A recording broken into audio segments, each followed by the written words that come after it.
imagine this. The governor of Illinois and the mayor of Chicago are scrambling behind closed doors, nervously clutching press releases, desperately trying to cover up a complete breakdown in their chain of command. Why?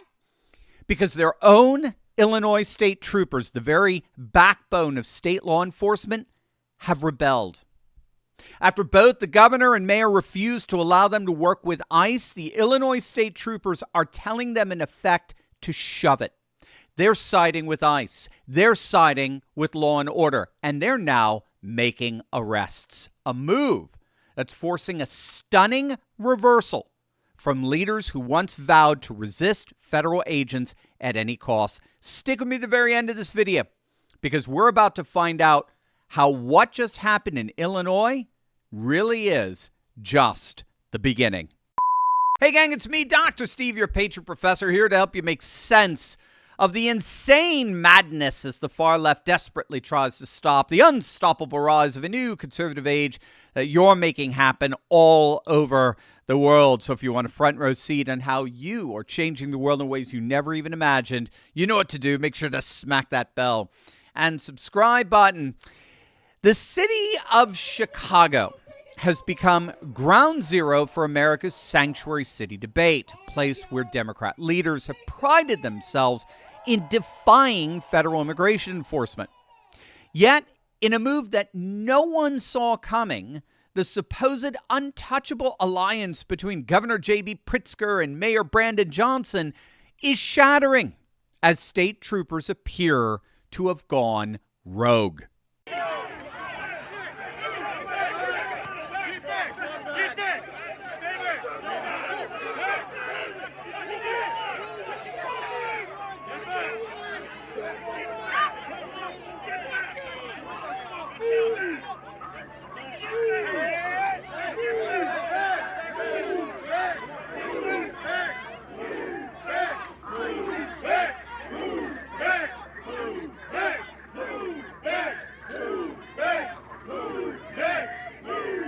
Now, this wasn't supposed to happen.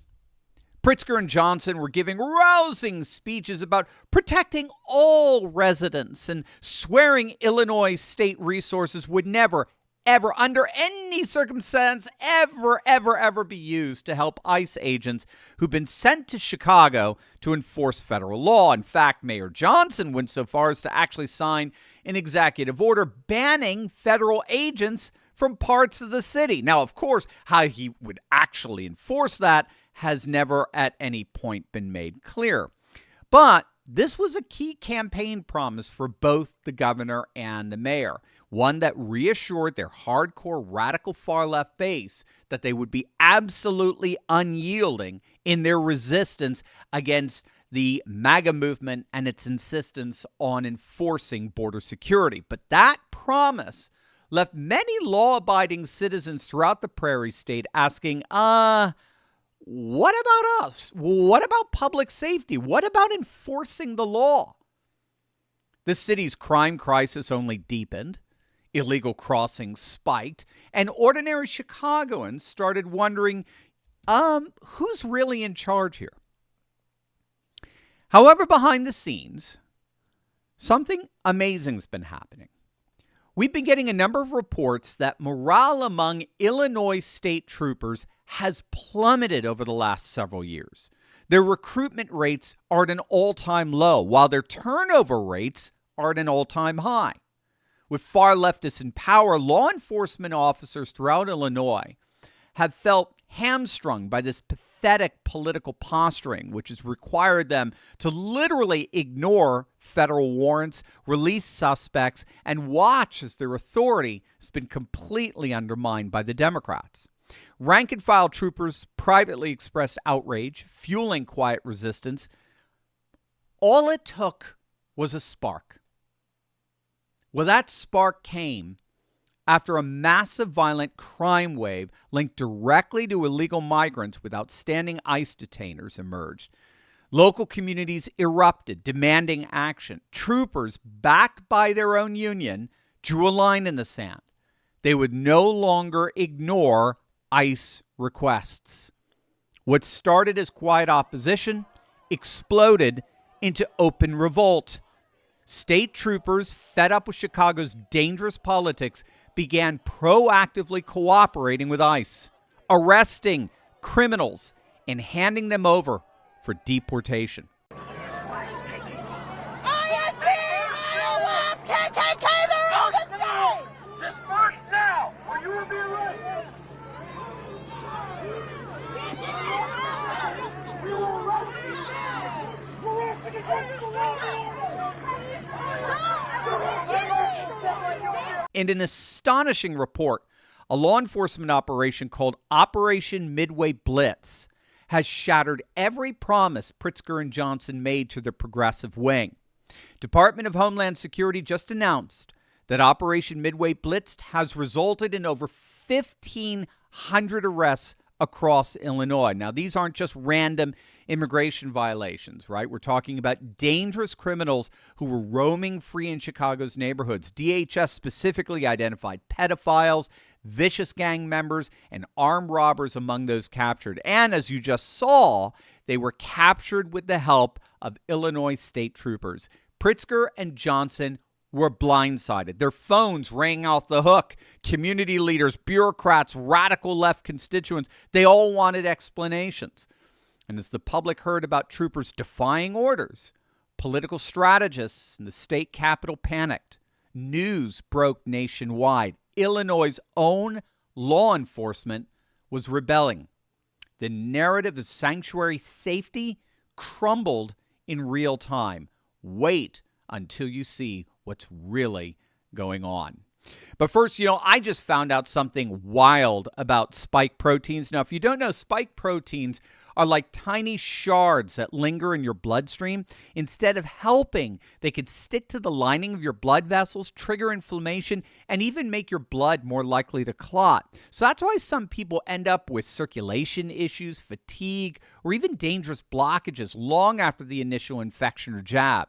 According to Yale University, over 400 million people have experienced long COVID, and emerging research suggests lingering spike protein may be a key driver behind its most devastating symptoms. So we're talking 85% reporting post-viral fatigue and weakness, 77% struggle with brain fog linked to inflammation, 45% of stroke survivors had spike protein in clotting tissue, 70% endure neuropathy and muscle pain. But here's the crazy part.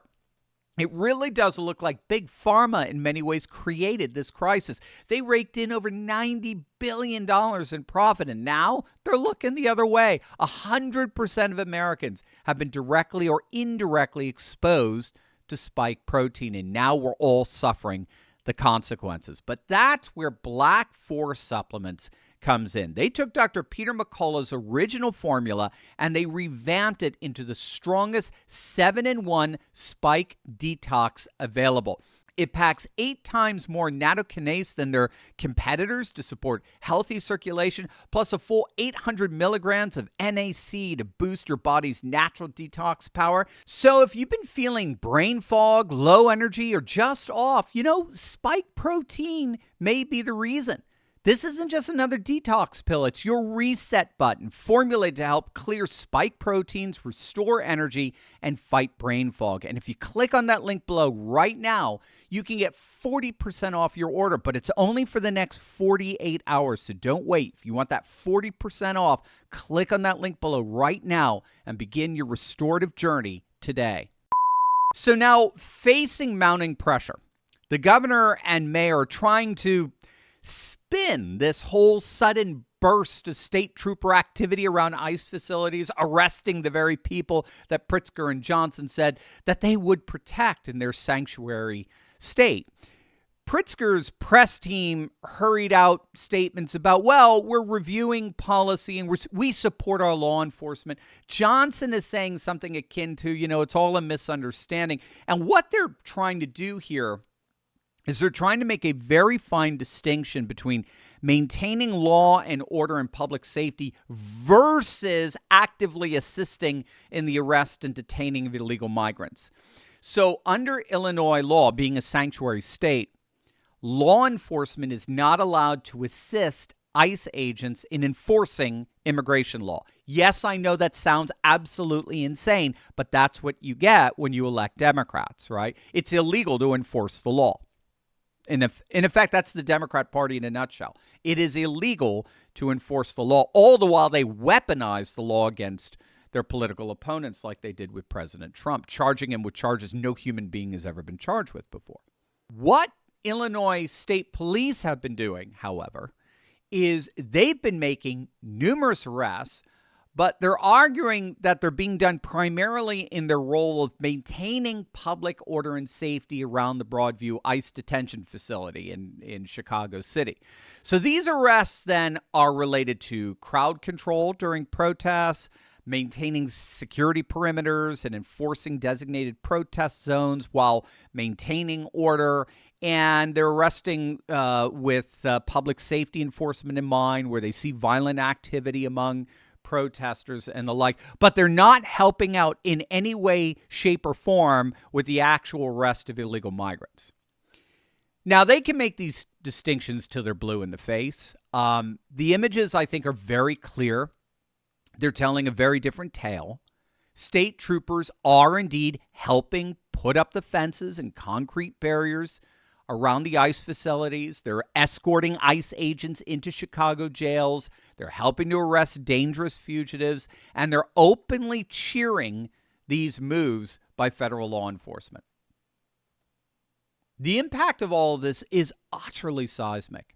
In a city where lawlessness was becoming a new normal, the rebellion of state troopers signals a return to common sense enforcement, even in the bluest of blue states. Hundreds of illegal criminals are now in custody.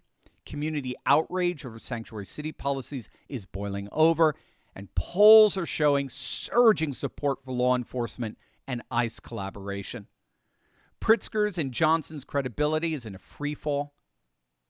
This moment in Illinois is a powerful lesson in how grassroots law enforcement can pressure politicians to act even in the bluest of blue states. The people are rising up against an increasingly alienated, aloof, permanent political class, and the people are winning. And we are winning more and more every single day. Do you want to ask me your biggest questions and maybe win free merch while you're at it? Well, join my Courageous Patriot Club and be part of the uncensored Monday night Q&A, all for only $10 a month at turley.pub/club.